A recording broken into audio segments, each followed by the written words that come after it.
Welcome, my friends, to Real Deal. This is the inaugural episode of this new show that's going up on my channel, so congratulations for watching it because that has just made you a part of history.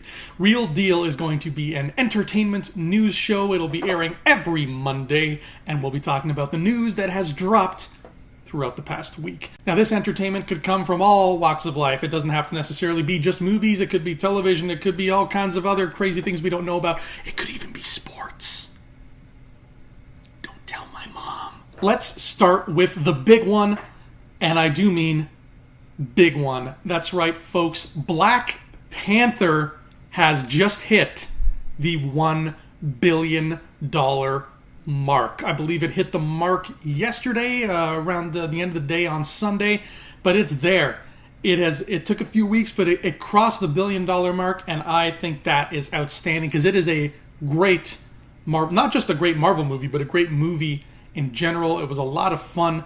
Congratulations to everybody involved. Now, Ryan Coogler, man, that guy blew me away with Creed. That guy's a great director, and now, he's where he deserves to be because he's a talented dude. This is where all directors dream to be, baby. They're at the top of the world. Now, the world's their oyster. He could say, I want to direct a movie about a bunch of bananas hopping around singing nursery rhymes, and they'd be like, sold, here's some money, do it, because star power, it helps. Now, way back in the first conceptual meetings for this Black Panther movie, Kevin Feige and Ryan Coogler and the whole team over there at Marvel have already, they've been hard at work coming up with sequel ideas and spin-off ideas, and they already have what they claim to be a, quote, solid sequel idea. So now that they've already hit the $1 billion mark, I don't think they can turn on that green light fast enough. So we'll be getting that sequel before you know it. It'll probably be here tomorrow.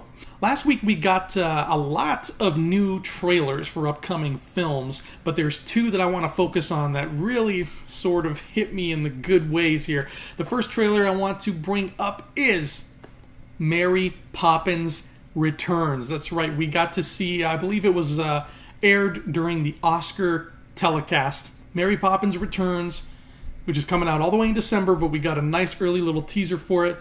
And I gotta say, coming from a man who has not seen the original Mary Poppins, I'm sorry. Don't tell my mom. I have not seen it, but I could just tell that there was love for it in whoever made this trailer. The empty shots of the street where the Banks family lived, and just the dead leaves on the street and the wind blowing, and you don't see it. There's not a person in sight. It's just deserted. I don't know. There's just something about the shots that open that trailer up that is perfectly suited. If you make a sequel to a movie that came out 60 years ago now, this is how you make the trailer. This is how you do it. You start off with that walk down memory lane, but it's different. It's eerie because what happened there that we have loved happened so long ago that now it's like a ghost town there on that street. We know Mary Poppins is coming back. We know there's going to be more joy, more music, more spoonfuls of sugar, making things go down, etc. I gotta see that original movie before this one comes out, otherwise I'm not going to know what I'm talking about. I know there's penguins in it, and Dick Van Dyke is British, sort of. The next big trailer that dropped was Christopher Robin. Now, if you all saw my 2018 preview show, which is available on this channel, you know that that's one of the movies that I'm really looking forward to towards the tail end of the summer. And we got the teaser trailer for it, and we see, this melancholy, older Christopher Robin, very reminiscent of Hook. He's grown up, he's a businessman, and he's working for really stereotypical businessmen who are just business, mergers, acquisitions, those kind of guys. So he is as far removed from a kid as possible. And he sits down on that bench, and he thinks, he sighs, and he thinks out loud, what am I going to do? What's going to happen? And Pooh appears behind him. Pooh is standing on the ground behind him. And when the camera pans over and we see Pooh, he looks perfect. He's got the little red shirt. He's all, fuzzy because he's a stuffed bear. And it's Jim Cummings as Pooh. They didn't, go the stupid Hollywood route. They didn't get like some big name, It's not like Disney presents Christopher Robin starring Ryan Reynolds as Winnie the Pooh. Hey, I'm Winnie the Pooh. R-rated jokes. I love that they didn't go that way, man. This is so beautiful. We got Jim Cummings' voice is still there. It's still the Pooh we know and love. I'm bringing a box of Kleenex to this movie because I know I'm not going to make it out without bawling my eyes out. This is going to be such a sweet film. I can't wait to see the rest of the animals in the 100 Acre Wood and hear them. And I'm sure they're going to sound great. But this trailer, man, this made me more excited than ever that Christopher Robin is going to be a fun film. And I can already, just by the way Ewan McGregor reacted to seeing Winnie the Pooh, I can already tell, his journey in this movie is going to be so great. He's going to learn to be a kid again. He's going to go back to his factory and tell those douchebags who work behind that desk, and, hey, I don't care about your mergers and acquisitions anymore. I found my inner child, and they're going to be like, whoa, this is most unorthodox for the business world. Let me check my Bloomberg app. I can't wait for that film. I honestly can't. One thing I noticed about that trailer, before we move on, is I don't think anybody ever calls him Winnie. Everybody just calls him Pooh. You ever notice that? I never clued into that until the second I finished watching that. I was like, Christopher Robin turns around and he's like, oh, Pooh. And everybody, all the characters, Piglet, Tigger, I always remember them calling him Pooh Bear. I don't remember anybody ever calling him Winnie, which is kind of funny. I hope somebody calls him Winnie. That's gonna be a thing. Hashtag bring on the Winnie. If you're a big fan of Archie comics like I am, you are in for a huge treat if you happen to live in India. According to a report from Variety, Archie Comics and a group called Graphic India have announced plans to develop a Bollywood-style live-action film based on the Archie Comics characters. Now, obviously, with the popularity of Riverdale, which I'm very glad that show is as popular as it is, by the way, Archie has now come to the forefront of things again, and apparently it is so popular that even the folks out east in India have decided that this is a perfect pairing for a Bollywood film. There's no official release date slated yet or anything like that, but it will be a reimagining of all the classic characters that we know and love with an Indian cast. It'll feature elements of the comic series and elements of Bollywood. The Archie Comics CEO, John Goldwater, made this quote for the Variety report. He said, "We are supremely excited to partner with the great team at Graphic India to bring Archie and his friends to Bollywood. Archie's lasting and growing presence in India made this movie the logical next step as our stellar library of characters continues to expand into other media. It's a major moment for Archie and his fans around the world." I love Reese's peanut butter cups because chocolate and peanut butter go well together. There's a fun thing called Archie and there's a fun thing called Bollywood. Put them together. I think that sounds cool. I've been reading Archie comics since I was old enough to read. I learned to read through Archie comics. Riverdale was something I was really looking forward to. Anytime there's anything Archie's, my spidey sense starts tingling in a good way, and I get all giddy and sweaty, and I have trouble breathing, and I need to be calmed down. So the idea of an Archie Bollywood movie, Archie live action movies have always been, my dream. And an Archie Bollywood movie sounds like a lot of fun because Bollywood movies are musical. They are very musical.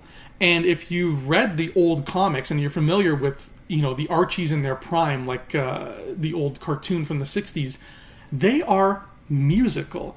It doesn't, you won't see this in Riverdale, but the Archies had a pop group. They were a group of teenagers who sat around and played guitar, and they had a pop group, and they made Sugar Sugar, and the world fell in love with them. So I can't wait to see the Archies be musical. As much as I love Riverdale, I can't wait to see the Archies be musical again. And I'm willing to bet that Bollywood is going to take that into account and bring the music. Hey, does your name happen to be Zachary Levi? Because if so, some voyeurs are snapping some pics of you, my friend, but it's all for good reason. We're just excited to see you don a pair of red skin-tight pajamas and pick up buses with your bare hands. If you're looking forward to the Shazam movie starring Zachary Levi, so apparently was this guy, a Twitter user by the name of Jeremy Lawrence.